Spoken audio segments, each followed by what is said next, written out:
With the announcement of Darksiders 3, I thought it was time I went back to play the first Darksiders, so I got the Warmastered edition, and right off the bat I noticed something that wasn't remastered. War still moves in very mechanical ways, and looks like a bin with rags and a big ass sword strapped to his back. Darksiders is a game like God of War mixed in with a bit of Zelda, the Zelda parts being when you've unlocked the door to the next area with its own "you did it" sound, and the God of War is by the insatiable bloodlust the main character has because the Destroyer, said some mean things about him, and basically War was blamed for the apocalypse happening. The story behind Darksiders is the apocalypse happens before it was supposed to, as the final seal wasn't broken. Only War answered the call, as it were, and was falsely accused with the apocalypse. So War goes on a journey to redeem himself by seeking vengeance by killing the Destroyer and the minions of Hell. At the start of the review, I mentioned Darksiders is a mix of Zelda and God of War. It is hack and slash combat like God of War and puzzles like Zelda, with a mesh of the two when it comes to boss fights. Do the same thing 3 times, hit the boss, see the execution kill, and boom, you're done. But let's get into more detail. There's an upgrade system for one, so if you wanted your attacks to deal more damage, they can. Your weapons level up too, as there are no levels for War. His weapons level up instead, which is odd, but let's go with it.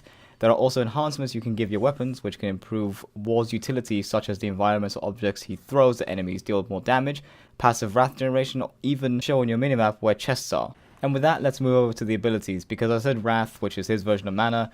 War only has 4 special abilities he uses Wrath for. Blade Geyser, Stone Skin, Immolation, and Affliction. All are unique in their own way, and honestly War didn't need 10 plus abilities as he is a truck on legs and his basic attacks are enough to kill things. Just look at how he kills bosses. Because War is one of the 4 horsemen of the apocalypse, you'd expect him to be riding his horse Ruin into battle. You don't get to use the horse until halfway through the game, not even at the start when War answered the call.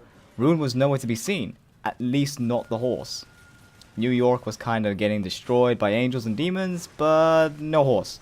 I've spoke a lot about combat, let's talk about the Zelda side of things. There are collectibles which can give War another health gauge, Wrath Core, and probably one of the most impactful things, as this makes your life 20 times easier, the Abyssal Armor pieces, which not only makes him really cool in, his looks, because it's just black armor and like probably a cape. I never actually got to have it because I couldn't find all the pieces, which is a good thing. They're not easy to find. And it also increases his effectiveness in defense and damage. It's really good. So the thing you should be getting from all that is you are rewarded for exploring. And to put the icing on this otherwise very red cake, there are puzzle sections, and trust me when I say this, the Voidwalker sections, which is basically Portal, can dig a hole, get shot in the face, and fall into that hole and call this grave.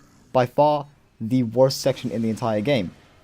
Especially seeing as they put it in a few of the later boss fights, which by the way is literally a tower. But I digress. The puzzle sections are fairly simple, and a couple of times you need to think a little, but this might just be me. I'm the sort of guy who played through Darksiders 2 and questioned how to do a puzzle even though I was just given the ability to easily deal with it. So what do I know? All I can say is they're alright. I didn't run into any problems with the game that are huge and game breaking, but I did notice whenever you change something about the options menu, you have to restart the game, which is quite annoying. Even more so the fact there aren't that many options to change graphically or even with the audio. They give you a slider without even showing numbers, so it's kind of lacking. Another problem I came across is more personal. There is a section of the game called the Iron Canopy, which is an entire area filled with spiders. The boss, not scary, hard to miss her. The little hatchings that cling onto the walls and leap at you, not scary because you can just stomp on them and give you health. However, the giant spiders that crawl on the ceiling are scary.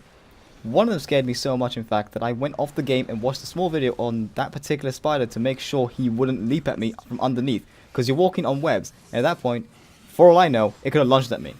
It's not very professional, I know, but I have arachnophobia and I'm not really dealing with this that well, and those spiders were actually quite scary, especially the one that kept crawling underneath me whenever I moved on this web.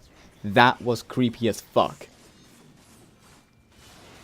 Just do what Diablo 2 did, which is basically include spiders but only give them 6 legs. It was enough to actually make me go through the game without being scared. Because it's 6 legs, not 8, doesn't represent a spider, whatever. And for anyone who is wondering, the spiders don't lunge at you, so you're fine. And the final issue will be the fact I didn't get to ride Ruin until halfway through the game, and for some reason anytime getting near Volgrim, who is the guy that upgrades your abilities, you are forced to dismount. I am a horseman of the apocalypse, and I can't talk to people while on horseback. Why miss out on this detail that shows superiority? Overall, I enjoyed Darksiders. I found it for the most part enjoyable. Just get rid of the spiders. Add more portals, just don't make me deal with a spider that might jump at me from underneath. I found the combat to be really good. very responsive, and you can thankfully cancel attacks midway without taking too much of a hit. And for people who don't want to back out from a fight, you can always counter an attack, which leads to you doing a follow-up attack that leads to the demon's death because you are removing Building of Rage. So with that in mind, I highly recommend Darksiders Warmastered Edition. It fixed a lot of issues, it made the game a lot better and playable, and that whole 60 FPS all the time thing, that's kind of a big deal.